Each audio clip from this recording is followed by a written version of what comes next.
من دولة حكمات المغرب والأندلس إلى دولة محطمة منهارة. سلام الله عليكم ومرحبا بكم في جديد على تاريخ المغرب. بعد ما دوينا على المرابطون وعلى يوسف تشفين، اليوم غادي ندويو على كيفاش هاد الدول الكبيرة طاحت. في القرن 11 ميلادي كما قلنا المرابطون كانوا أقوى دول في المغرب والأندلس. القائد ديالهم يوسف تشفين وحد البلاد وبنى مراكش وأنقذ الأندلس في معركة الزلاقة. ولكن من بعد الوفاة ديالو سنة 1106 ميلادية بدا التغيير. ولد علي بن يوسف كان متدين، ولكن الدولة ولات كتواجه ضغط كبير. حروب الأندلس تمردت في الداخل وضعف القيادة العسكرية.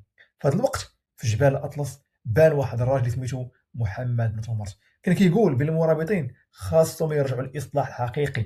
بدا بدعوه دينيه صغيره كيجمع الانصار ديالو وكيكون حركه دينيه جديده اللي تسمات فيما بعد موحدون.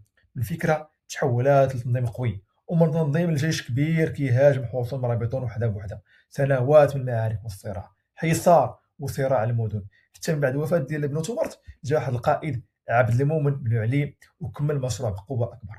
الموحدون زحفوا نحو العاصمه، وفي سنه 1147 ميلادية دخلوا مراكش واحتلوها، وطاحت بذلك الدولة المرابطية نهائيا. فمن دولة خرجت من الصحراء ووصلت الأندلس إلى نهاية جات من حركة صغيرة اللي خرجت من الجبال. التاريخ ما كيطيحش الدولة فجأة، كيبدا بضعف داخلي ومن بعد كيجي اللي كيكمل عليه. إلا وصلتي لهنا دير لايك، خلي تعليق، وتابع الصفحة باش يوصلك كل جديد إن شاء الله. والسلام عليكم ورحمة الله.